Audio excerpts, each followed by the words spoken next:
Saranya kitchen. இன்னைக்கு நம்ம செய்ய போகிறது கேரளா ஸ்டைலில் எறா பொரியல். அது எப்படி செய்யலாங்கிறது பார்க்கலாமா? வாங்க. ஃபஸ்ட்டு கடாய் வச்சுக்கோங்க, எண்ணெய் விட்டுக்கோங்க, தேங்காய் எண்ணெய் போடுங்க, நல்லாயிருக்கும். கேரளா ஸ்டைலில் செய்கிறதுனால தேங்காய் எண்ணெய் ஊற்றி செஞ்சால் நல்லாயிருக்கும். கடுகு போட்டுக்கலாம், வெங்காயம், பச்சை மிளகாய், கருவேப்பிலை போடுங்க. கொஞ்சம் கொஞ்சமாக போடுங்க. ஒரு 2 வெங்காயம் போட்டுக்கோங்க, ஒரு 4 பச்சை மிளகாய், கொஞ்சம் கருவேப்பிலை போட்டு நல்லா வதக்கணும். இப்போ இஞ்சி பூண்டு அரைச்சி போடாதீங்க, இடித்து வச்சுருக்கேன், இதே மாதிரி போட்டுக்கோங்க. ஒரு 2 நிமிஷம் நல்லா வதங்கட்டும். 2 நிமிஷம் ஆயிடுச்சு.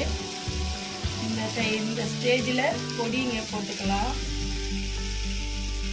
மஞ்சத்தூள் கொஞ்சம், காஷ்மீர் சில்லி கொஞ்சம் போட்டுக்கோங்க.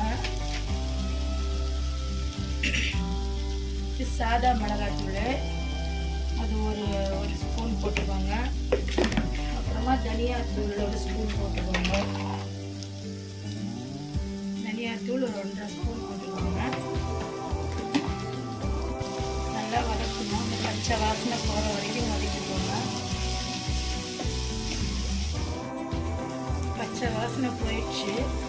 இந்த ஸ்டேஜில் கொஞ்சமாக கரம் மசாலா கொஞ்சமாக போட்டுக்கோங்க, ரொம்ப வேணாம். கொஞ்சமாக பெப்பர் தூள் போட்டு நல்லா வதக்குங்க.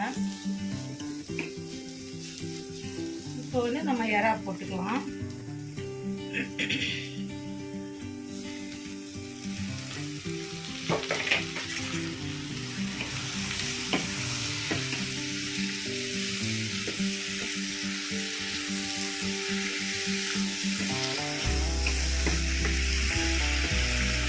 எறால கொஞ்சம் தண்ணி ஊறும், அந்த தண்ணியிலே நல்லா வேகணும். கொஞ்சமாக உப்பு போட்டுக்கலாம்.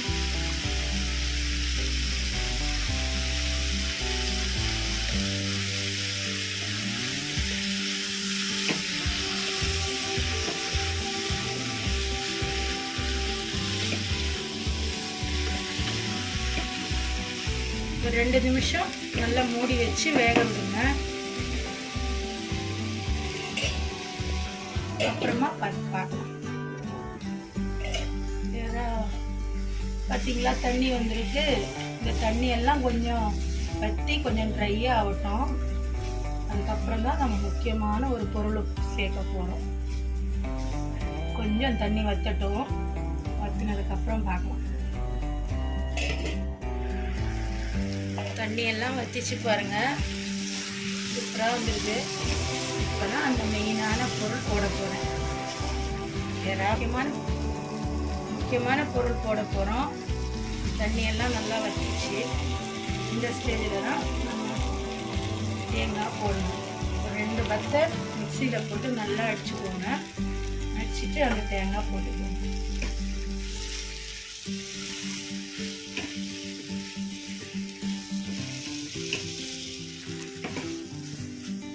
பாருங்க, தேங்காய் போட்டதுக்கப்புறம் எப்படி வந்துச்சு. இந்த டிஷ்ஷு ஒரு 10 நிமிஷத்துக்குள்ளே ஈஸியாக செஞ்சிடலாம். ரொம்ப ஈஸி. சாப்பாடு, தயிர் சாதம், சாம்பார் சாதம், ரச சாதத்துக்கெல்லாம் ரொம்ப நல்லாயிருக்கும். சப்பாத்தி, பூரிக்கெல்லாம் கூட ரொம்ப நல்லாயிருக்கும். நீங்கள் ஒரு முறை ட்ரை பண்ணி பாருங்கள். சாப்பிட்டுட்டு லைக்கில் சொல்லுங்கள், கமெண்டில் சொல்லுங்கள். 2 நிமிஷம் ரெடி ஆகிடும். இந்த டைமில் உப்பு காரம் எல்லாம் இருக்குதானே நீங்கள் செக் பண்ணிக்கோங்க. கரெக்டாக தான் இருக்கும். ஒரு செகண்ட் போதும், ஆஃப் பண்ணிக்கலாம். எறா பொரியல் ரெடி. இதே மாதிரி செஞ்சு பாருங்கள், உங்களுக்கு கண்டிப்பாக பிடிக்கும். செஞ்சு சாப்பிட்டுட்டு சொல்லுங்கள் எப்படி இருக்குன்னு. உங்களுக்கு பிடிச்சிருந்தா லைக் பண்ணுங்கள், ஷேர் பண்ணுங்கள், சப்ஸ்கிரைப் பண்ணுங்கள். அடுத்த வீடியோவில் பார்க்கலாம். தேங்க்யூ.